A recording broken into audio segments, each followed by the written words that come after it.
He dumped me over a text. I'm leaving you for Melissa. I've already drained our bank account. Good luck. I was helping a customer at my boutique when that message came through. My name's Claire, and after 12 years of marriage, my husband thought he could erase me with a few words and a plane ticket. But here's what he didn't know: I'd seen this coming months ago. And while he was packing for Miami, I was already 10 steps ahead. Ever had someone think they outsmarted you only to find out they'd just triggered your plan? Tell me in the comments, what would you do if your partner blindsided you like that? Would you fight, freeze, or flip the script? 3 months ago, I'd found a dinner receipt in Mark's jacket for 2 people at a steakhouse. On the same night, he claimed he'd been stuck in a client crisis. That's when the switch flipped in me. I didn't cry then either.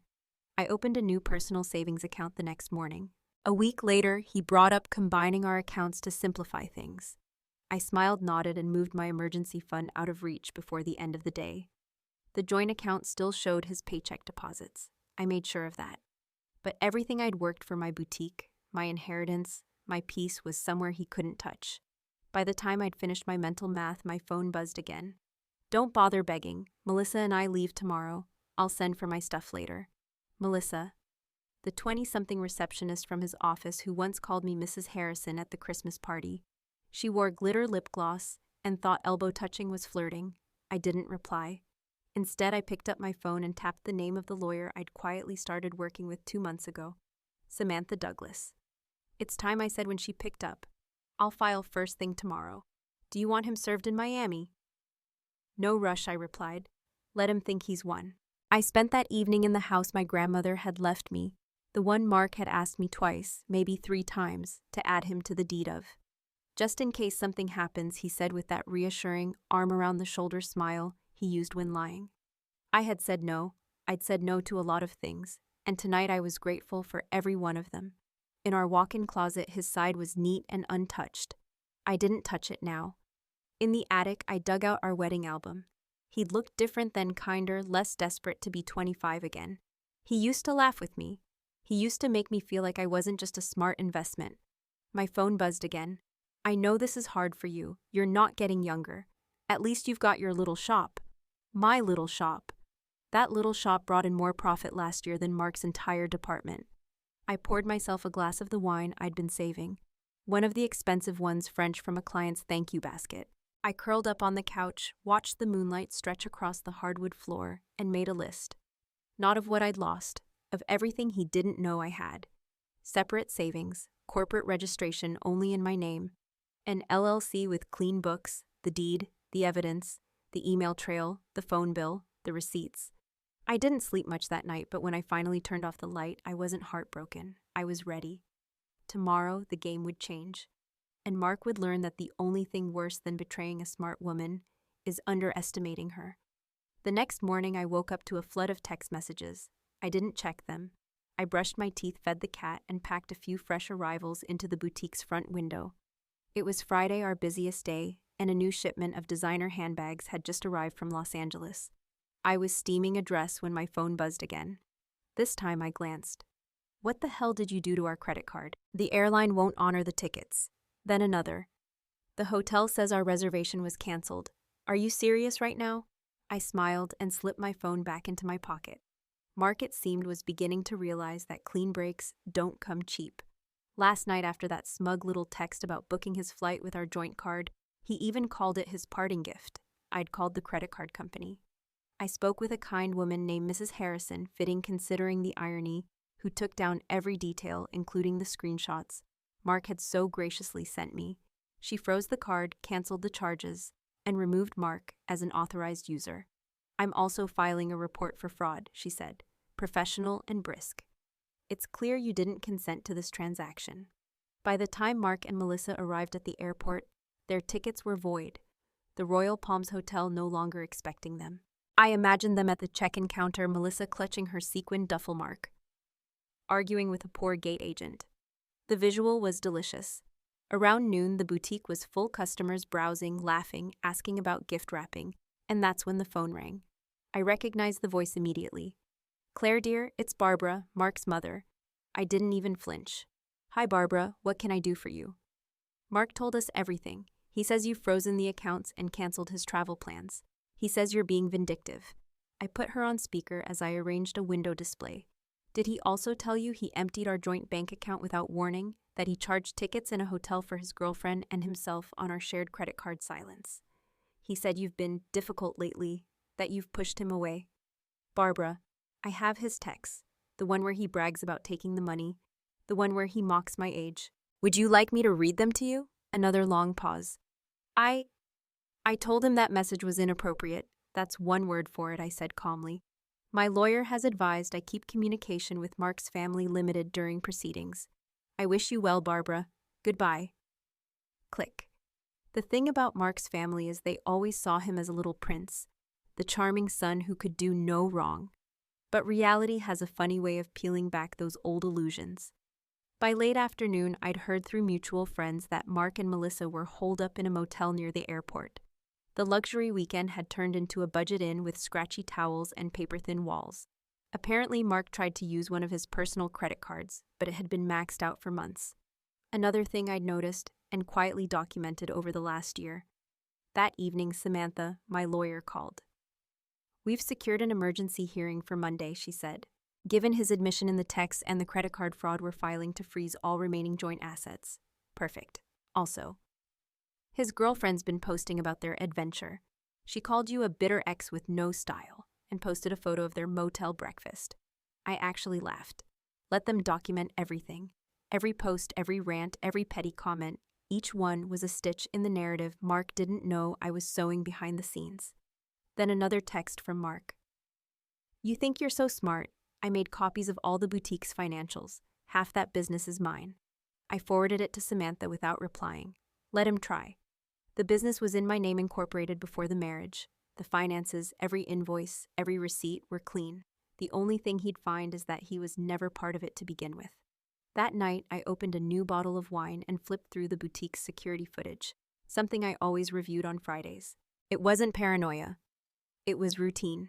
I'd built my business brick by brick, and now I'd protect it the same way I protected myself. Quietly, methodically, unapologetically. Monday morning arrived like clockwork.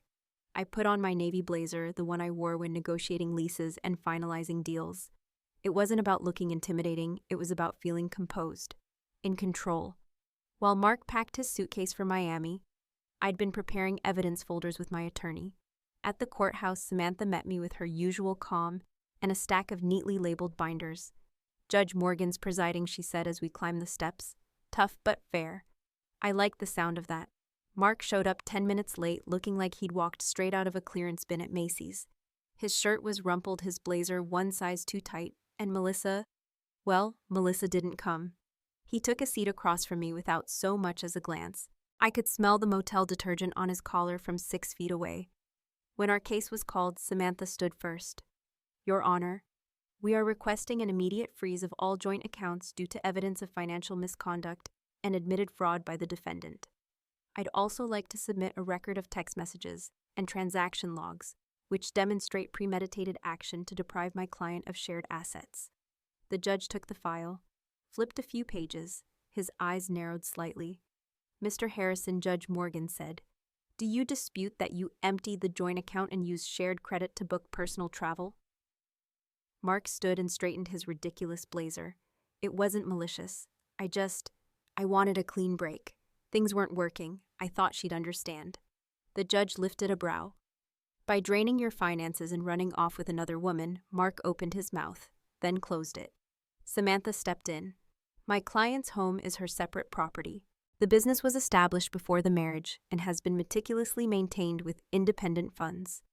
I have incorporation documents, banking records, and even notarized statements showing Mr. Harrison was not involved. I glanced over at Mark. He looked pale, almost like he hadn't eaten since the budget inn ran out of complimentary breakfast muffins. Your Honor, his lawyer finally piped up. We contend that Mr. Harrison's moral support contributed to the growth of the boutique. He's entitled to equitable interest. Samantha didn't flinch. Support does not equal ownership and moral support. We have texts referring to the business as her little hobby and multiple public statements belittling her professional efforts. The judge thumbed through the file again and sighed. We'll freeze all joint assets immediately. Mr. Harrison is ordered to return any funds withdrawn within 48 hours or provide documentation of where the money went. Mark's head snapped up. That money's gone. We spent it. Then I suggest you find a way to replace it, the judge said flatly. The gavel came down. And just like that, the Miami dream officially died. As we left the courtroom, I caught a flash of red on someone's phone screen, Melissa's Instagram. She'd posted a blurry picture of a broken keycard and the caption, "Not the luxury vacation I was promised." Motel 6, you're on thin ice. I laughed, quietly, then walked right past Mark without a word. Back at the boutique, my staff had left a small gift on the checkout counter, a tiny bottle of champagne and a sticky note that said, "Boss Lady 1, Drama 0. I popped the bottle and poured a splash into a paper cup. Victory didn't always taste like celebration. Sometimes it just tasted like relief. That afternoon, I received a call from Amanda, Mark's sister. "I know you probably don't want to hear from me," she said, "but I needed to say it. We had no idea how bad it had gotten. Mom thought he was just going through something, but those texts, the way he bragged about taking your money." "It's fine, Amanda," I replied. "I'm not angry, just done.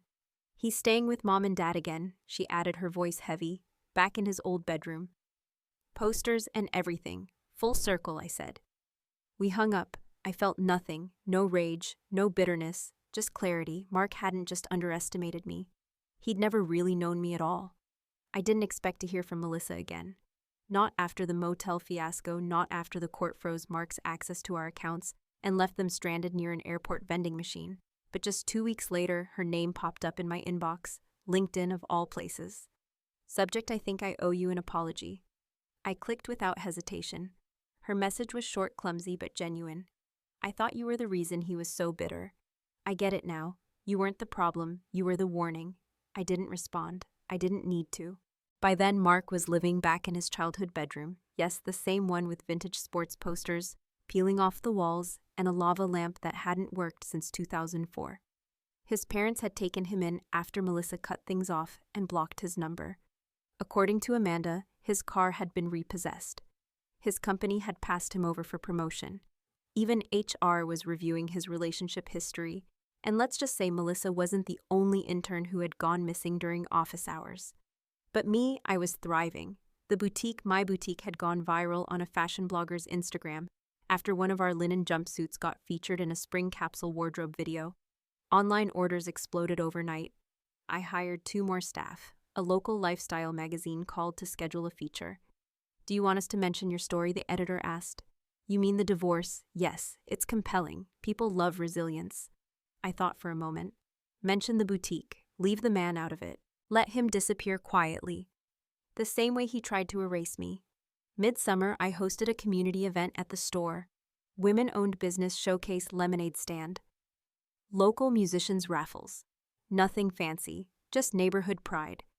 That's when his mother showed up. She stood near the jewelry table for almost 20 minutes before I noticed her.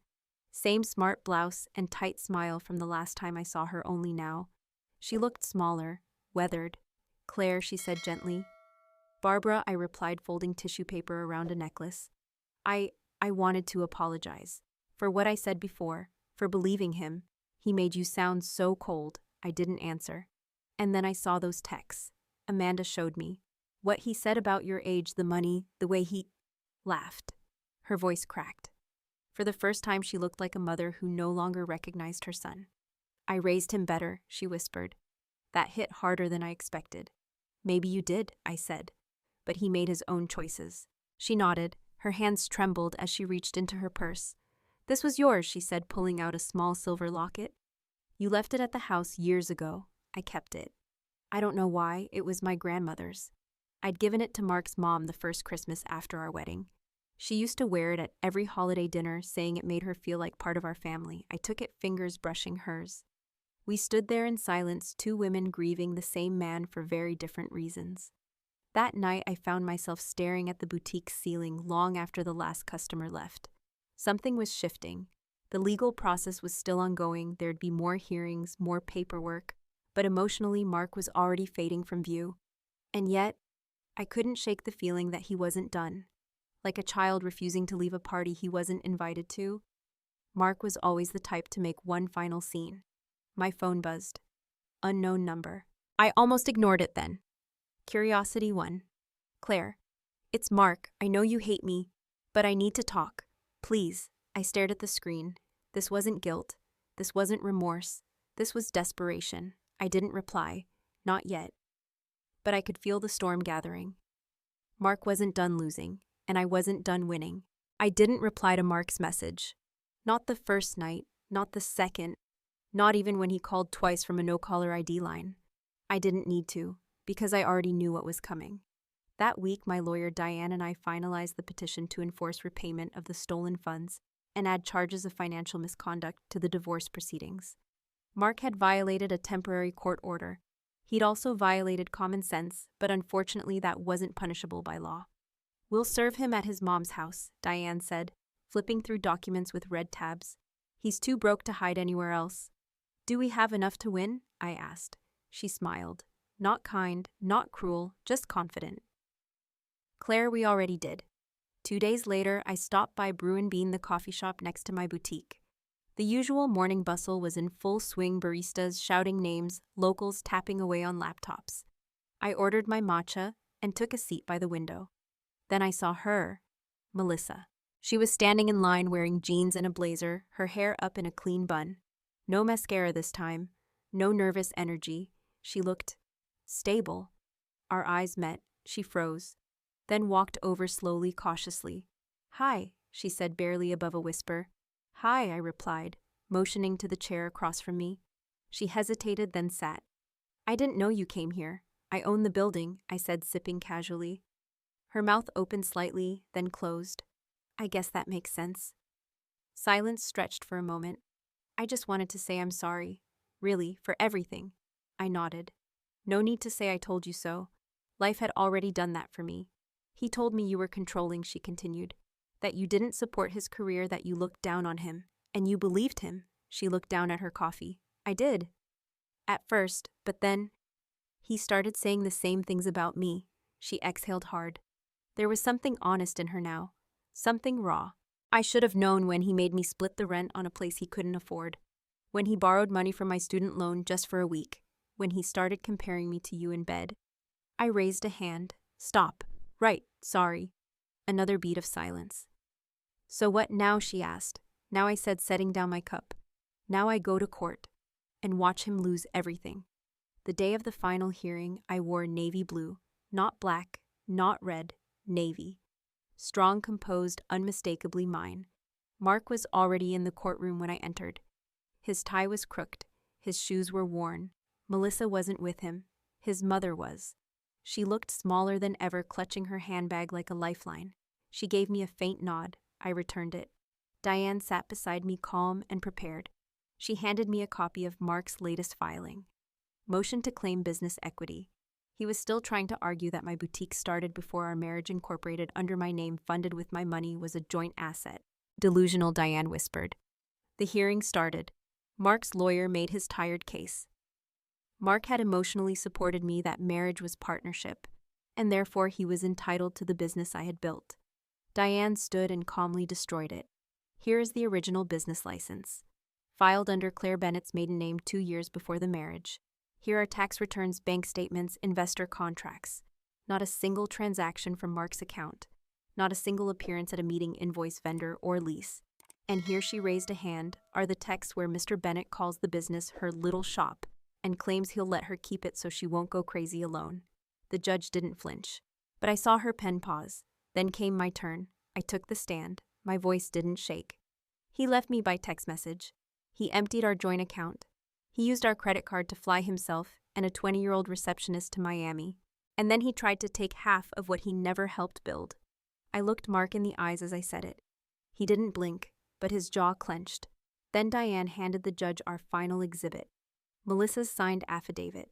She had agreed to submit a statement quietly confirming Mark's manipulation, financial carelessness, and behavior toward both of us. It was short, brutal, and effective. "We rest, Your Honor," Diane said. The judge took 20 minutes to deliberate. When she returned, the room hushed. In the matter of Claire Bennett versus Mark Bennett, she began, the court finds sufficient evidence of financial misconduct, including the deliberate depletion of joint assets and misuse of shared credit. Mr. Bennett's claims to the boutique are hereby denied. Mrs. Bennett will retain full ownership of all assets listed under her name, Mr. Bennett is ordered to repay $38,000 to the joint account within 90 days. Failure to do so will result in wage garnishment and additional penalties. I didn't cry. Not when she banged the gavel. Not when Mark's mother quietly broke down behind him. Not when he turned to me with disbelief like he still didn't understand how this happened. As I stepped into the sunlight outside the courthouse, reporters waiting and my phone buzzing with messages from friends, I realized something. This wasn't just the end of a marriage. It was the beginning of everything else. The boutique was glowing. Warm light spilled from the windows onto the sidewalk, where a chalkboard sign read, 5 years strong, thank you for believing in women who build things. Inside, my staff moved like clockwork. Tables of handcrafted jewelry, curated fashion lines, and candles with hand-lettered labels were set out for our anniversary event. My third location, my flagship, my victory. I stood by the register not to ring people up but to watch. Claire, we're low on the velvet gift boxes, called Ava, my assistant manager. Check the back room. Top shelf, I replied without missing a beat. A year ago, I stood on a courthouse step, having just severed the last thread tying me to a man who thought I'd crumble. Today I stood in a business that had doubled in value in a life I'd rebuilt from the ground up, and I was still growing. That morning, a card had arrived in the mail. No return address, just a plain white envelope and a typewritten note inside. You really did it. I thought you'd fall apart, but you didn't. You won. I see that now. M. I tossed it in the trash. No rage, no sadness, just nothing. Melissa came by the store that afternoon. She wasn't there to shop. She just stood near the door for a moment before walking over. You said I'd learn, she began, her voice soft. I did. She had a clean haircut, subtle makeup, and a calm in her eyes I hadn't seen before. I'm taking night classes, business admin. Thought maybe someday I could do something like this. She glanced around the boutique, the people browsing, the laughter, the scent of lavender and espresso in the air. Not this exact thing, she added quickly, but something I made. Good, I said simply. You should. She hesitated. You were right. About everything. He didn't want to build a life. He wanted to borrow someone else's. Correction, I said, smiling faintly. He wanted to take someone else's. Later that evening, after the last customer left and the lights dimmed, I sat in my office with a glass of wine. Above my desk, in a sleek black frame, hung the now infamous screenshot, "Have fun with your little shop. At least it'll keep you busy in your old age. Mark." Underneath another frame, Entrepreneur of the Year, Claire Bennett. That contrast used to sting. Now it made me laugh. I checked the security camera feed. Mark had come by the old boutique location last week. He didn't go in, just stood outside for a moment, then walked off. Maybe he was visiting his mother again, or maybe he was just lost. I didn't care. He had become a side note in a story that was never about him. The final event of the day was a private one. My team surprised me after closing with a cake, lemon and raspberry, my favorite, and a candle shaped like a 5. Not for age, for years. Speech, someone yelled. I shook my head, but they waited. So I took a deep breath and said what was in my heart. 5 years ago, my life cracked open. Not just because of betrayal, but because I had to face everything I'd ignored: red flags, dismissive comments, the ways I made myself small so someone else could feel big. But pain doesn't get the final word. Action does, growth does, and so does community. I looked at them, all women, some young, some not, some divorced, some just dreaming. This store isn't a comeback story, it's a becoming story, and we're just getting started. That night, I walked home under a lavender sky, the city humming softly in the distance. My phone buzzed, a notification from a women's business conference in Chicago. They wanted me as a keynote speaker. I said yes. Not because I needed applause, but because other women needed permission to leave to build to win. I wasn't just the woman he left by text. I was the woman who turned that text into a beginning. And if I had to do it all again, I wouldn't change a thing, except maybe I'd frame the haha too. There are days I still glance at that framed message on my wall, not with anger, but quiet gratitude. That cruel text was never the end of my story. It was the knock that made me open a better door. If life has taught me anything, it's this. We don't need to win every battle, just the ones that protect our peace. When someone underestimates your worth, it doesn't diminish it. And when love turns cruel, walking away isn't failure. It's strength in motion. In this world, kindness isn't weakness. Preparedness isn't paranoia. And sometimes the most powerful thing a woman can do is simply stand her ground.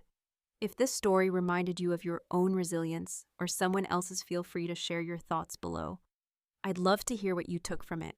Sometimes just knowing we're not alone is the start of healing. Share below is a YouTube video description written in natural American English, highlighting the most compelling parts of the story and seamlessly repeating the keyword family drama 6 times. It ends with a friendly call to action to subscribe to EN True Tales.